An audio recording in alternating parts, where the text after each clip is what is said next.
কেমন আছো বন্ধুরা? Welcome back to my another mini blog of Kalimpong.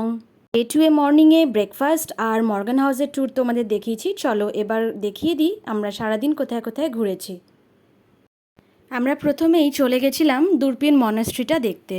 যদিও আমরা বর্ষাকালে গেছি, আগেই বলেছি, তো বৃষ্টি তো রোজ কম বেশি লেগেই ছিল। আর এই সময় সকালবেলা একটু খুবই বৃষ্টি হচ্ছিল, কিন্তু তবুও ছাতা মাথায় দিয়ে পাহাড় ভ্রমণের সে এক আলাদাই অভিজ্ঞতা। আর সত্যি বলতে এই বর্ষার জন্য ট্যুরিস্টের সংখ্যাও কিন্তু বেশ কম। আমরা সব জায়গায় ফাঁকায় ফাঁকায় ঘুরেছি। সেই দিন মনাস্ট্রিটাও কিন্তু একেবারেই ফাঁকা ছিল এবং আমরা খুব ভালোভাবেই কিন্তু মনাস্ট্রিটা ঘুরে দেখেছি। দূরবীন মনাস্ট্রি দেখা হয়ে গেলে আমরা চলে গেছিলাম ওইখানে কাছেই লেপচা মিউজিয়ামে। লেপচা মিউজিয়ামটি কিন্তু কালিম্পং বাসস্ট্যান্ড থেকে এলে 1 কিলোমিটারের মধ্যেই পড়বে। এই মিউজিয়ামের সময় হলো সকাল 10:30 থেকে বিকেল 4:30 পর্যন্ত, সোমবার থেকে শুক্রবার পর্যন্ত খোলা থাকে, এবং সকাল 10টা থেকে 12টা পর্যন্ত খোলা থাকে শনিবার দিন। রোববার দিন কিন্তু বন্ধ থাকে বন্ধুরা।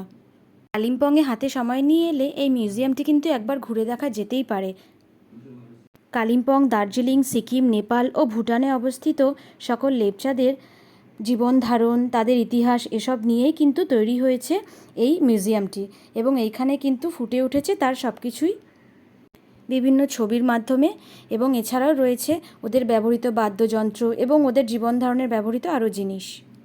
আমাদের পরের গন্তব্য ছিল ডেলো পাহাড়। সত্যি কালিম্পংয়ে এসে ডেলো পাহাড়ে না গেলে হবেই না।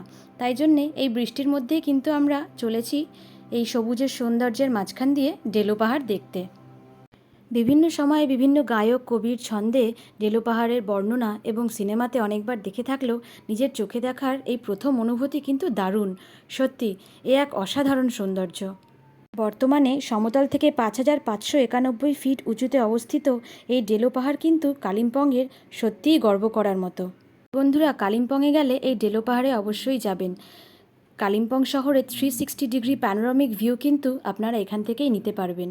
এছাড়াও ওয়েদার ভালো থাকলে এখান থেকে কাঞ্চনজঙ্ঘা আর তিস্তা নদীর ভিউ সে এক অপূর্ব, মুখে বলে বোঝানো যাবে না। হয়তো পরের বার যখন বর্ষাকাল থাকবে না, একবার গিয়ে সেই সময় ডেলো পাহাড়টাকে উপভোগ করে আসব। তবে এই মুহূর্তে বর্ষার সৌন্দর্যের কারণে আরও বেশি ভালো লাগছিল। নাম না জানা দারুণ সব ফুলের বাহার দেখে আর এইখানে মাঝখানে মাঝখানে দাঁড়িয়ে আমরা বেশ ছবি তুলছিলাম, অনেকটা সময় কাটিয়েছি। তবে হ্যাঁ, যারা একটু বয়স্ক তাদের উঠতে একটু অসুবিধা হবে ঠিকই, তবে আপনারা কিন্তু রেস্ট নিয়ে নিয়ে আস্তে আস্তে উঠতেই পারেন এবং বিভিন্ন জায়গাতে দাঁড়িয়ে দাঁড়িয়ে কিন্তু ছবি তুলতে পারেন।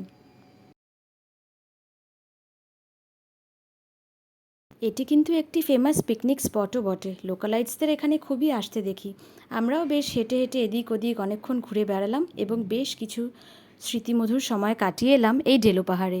পাহাড় থেকে বেরিয়ে আমরা পৌঁছে গেলাম বুদ্ধা পার্কে।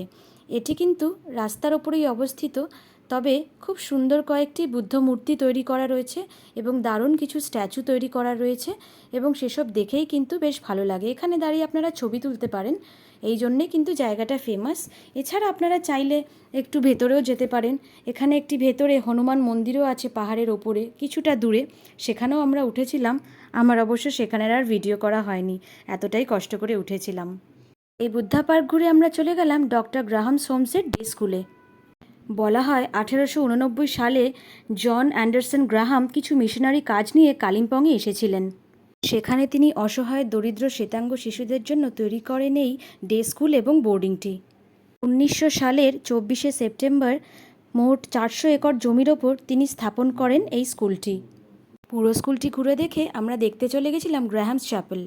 স্কুলের মাঠে দাঁড়িয়ে এই চ্যাপেলের কেবল চূড়াই দেখা যায়, এবং এটিকে খুব কাছ থেকে দেখার জন্য আমাদের কিন্তু উঠতে হয়েছিল পাহাড়ের অনেকটা ওপরে, এবং তারপরে এটিকে ভালো করে দেখে এইভাবেই আমাদের কিন্তু ডে 2 এর জার্নি শেষ।